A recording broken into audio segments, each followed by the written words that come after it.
Philosophy is an odd thing. When we use the word in everyday speech, you sometimes hear it hilariously. They say, it's never good to be late. That's my philosophy." You think that's a generous ascription of that rather dull precept to call it a philosophy. But it's odd how philosophers, generally speaking, at least the ones I've read or the ones I value, don't have, in that sense, a philosophy. There is no particular Socratic or Nietzschean or Kantian way to live your life. They don't offer ethical codes and standards by which to live your life. They don't offer a philosophy to follow. They just simply raise an enormous number of questions, mostly. So in the sense that you put the question, is there a philosopher that's important to me? Well, I loved really the sort of Bertrand Russell grand sort of tour of philosophy, the history of philosophy from the pre-Socratics, as they're called, Zeno and so on, through to Socrates and Plato and Aristotle. I never quite liked Aristotle. I think that's partly, although he was obviously a genius and a brilliant, and he invented logic, so what's not to like? I think it was his influence on the medieval mind was probably rather pernicious and unfortunate, and all those categories and things. But when it opened up with, I suppose, Spinoza but then Kant really in the Enlightenment era. Oh, and actually Locke, I did like Locke. He was a fine philosopher. But they don't, I mean, what's so great about them is that they just, they're quite scary when you think of the word philosopher, and especially if it's logic and symbolic logic, and you get onto Hegelian philosophy. It's incredibly difficult to read, I find, and you follow for about, it's like trying to grab a salmon, the harder you clutch at it, the more it slips out of your hand, and whoa, it's gone, and you chase it again, and what was that?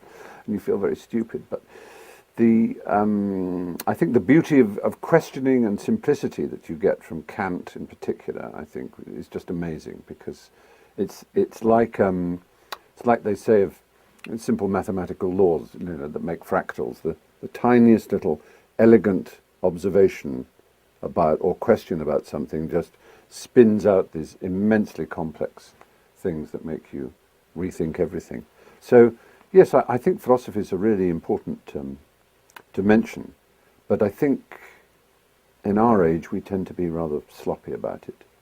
We either think Buddhism is philosophy, which or some sort of Eastern thing about being nice and spiritual, and that'll do, which is fine. I mean, obviously I believe in kindness and niceness and lots of spiritual things, but the real intellectual rigor and quest of logic is something that I'm afraid takes incredibly hard work, and we live in an age in which hard work is, if not actively deprecated or denigrated, it is run away from or ignored. It's sort of, people frown at you and say, well, that's a bit dull and stupid. Why can't we just short-circuit it and talk about, like, spirit?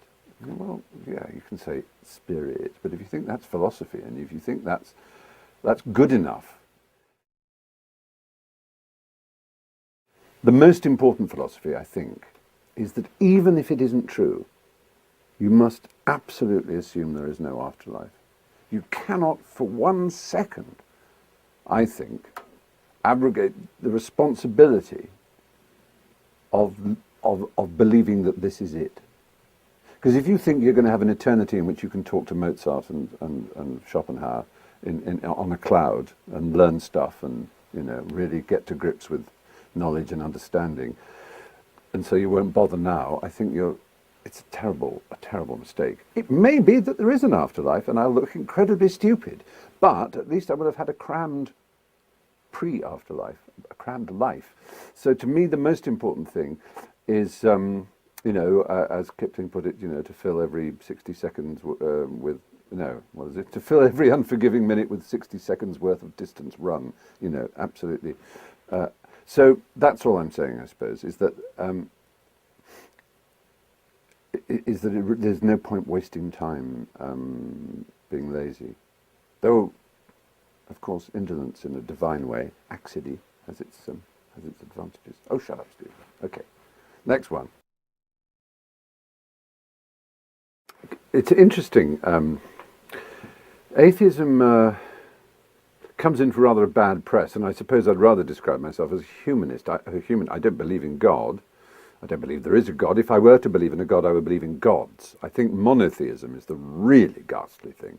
That is the absolutely staggering, to me, misapprehension. I can perfectly see why anybody might imagine that each thing that grows, each phenomenon that accompanies us on our journey through life, the sky, the mountains, spirits of nature. I can imagine why man would wish to endow them with an inner something, an inner animus that they would call the god of that thing.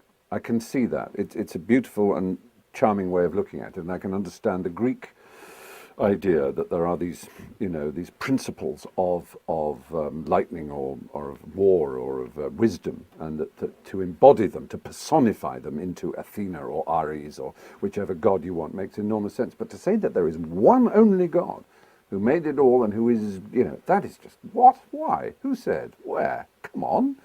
And I love how when people watch, I don't know, a David Attenborough or a Discovery Planet type thing, where you see the absolute phenomenal majesty and complexity and bewildering beauty of nature, and you stare at it, and somebody next to you goes, and how can you say there's no God? Look at that.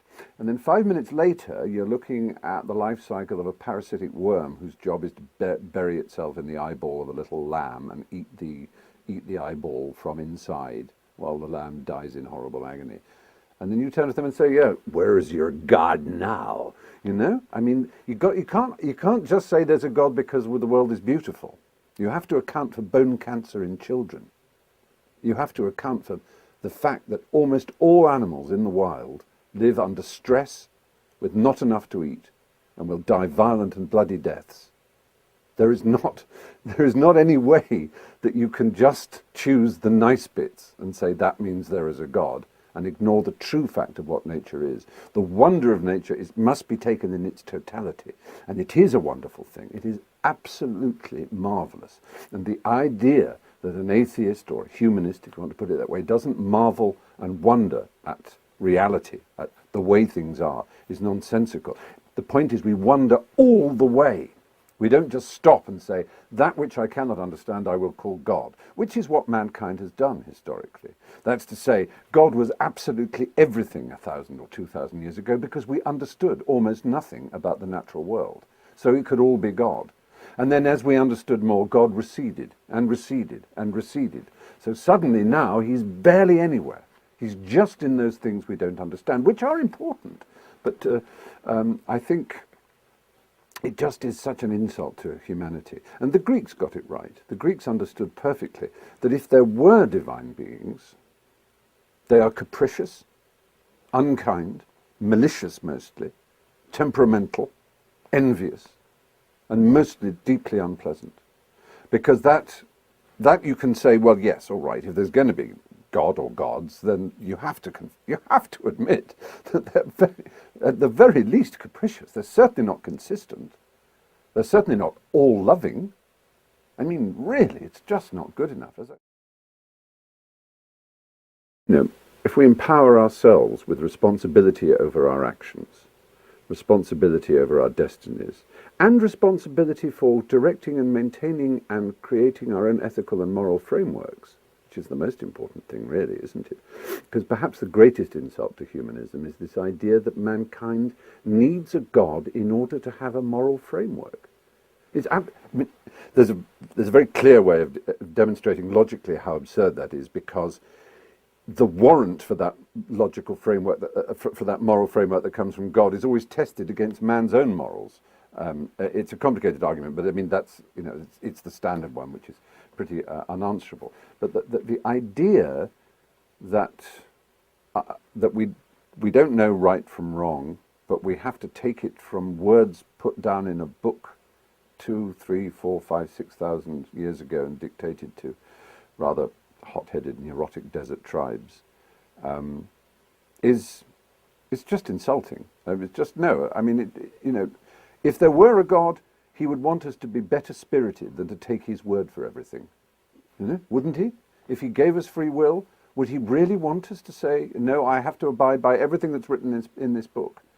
all the laws of circumcision and of eating and what to do with menstruating women. I'm going to obey those written down there. I won't think for myself because that's not required of me. Come on. It's just not good enough. And you know, I have no quarrel with individuals who are devout and who have faith. I don't want to mock them. I really don't. But damned if I'm going to be told by them what to do with my body, or damned if I'm going to have the extraordinary battles won by enlightenment over the past 400 years to have those battles abnegated by a new dark ages. The battle lines must be drawn. Music in its time, but I mean that's a function of history. You know, the fact is that the composers always write for power, or power and money, and it so happened that in the period when polyphony all the way through to the classical and early romantic era, all the power and the money was with the church. So some great masses and some great choral music and some great oratorios were written from obviously the Baroque age being the sort of pinnacle of that, but all the way through to Mozart's final works, his Requiem and Beethoven's Missa Solemnis, and Mendelssohn and so on. There have been some marvelous religious works, and in painting similarly. But that's because these were princes. They were princes of the church. They were prince archbishops who employed Mozart. These were not spiritual beings who inculcated these composers with the sense of the divine that makes the music divine. The glory of Verdi's Requiem or Mozart's Requiem or Bach's pieces is that they are fantastically, incredibly human. And like all great human things, they reach for the infinite. They reach for beauty. A religious person would call that the divine. You could call it the numinous, you could call it anything else, but certainly that religion has been good for that and good for architecture, because it has required enormous buildings for the shepherding of people in order to do the services, and they spend a lot of money on it, and so they're rather glorious buildings. You've got to hand them that. Did they make the trains run on time? No, they didn't do that. That's about it, really. No, and there are some kind individual people. I mean, very kind people who give to the poor and look after the sick and so on. But it's not necessary and sufficient as a justification for religion, because there are plenty of people who are not religious who are also kind to the sick and good to the poor and care about people's well-being. Yes, oh, very much so. I mean, Trevor Huddleston and Archbishop Tutu from South Africa are two good examples who were both genuine men of their church, or obviously Huddleston is dead, but Tutu's still alive, and who both fought a terrible injustice and used all the authority of their position amongst their believers, but very bravely spoke out, sometimes against the wishes of the church hierarchies. Some liberation theologians who've some of them mad communists, some of them just decent liberals who fought against the hideous doctrines of the Roman Catholic Church, for example. And there are individual voices who are raised in conscience against the bureaucracy and the dogma and the doctrine of the churches. And, certainly, of course, individuals Bonhoeffer, for example, in Germany, the Lutheran minister who spoke out against Hitler. Of course, they've been good and fine religious people, and the Dalai Lama seems rather charming. I don't know. It's terrible. I don't want to come over as some terrible anti-ecclesiastical figure, but